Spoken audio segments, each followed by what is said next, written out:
Yan ang forma niya guys, pag malagyan ng palatik niya guys. Pinataasan ko guys para pang ano salon, protection. Guys, nakagawa na tayo ng isang palatik natin guys.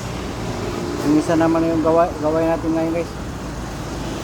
Tapos na tayo ng putol guys. Kuha nito na nila.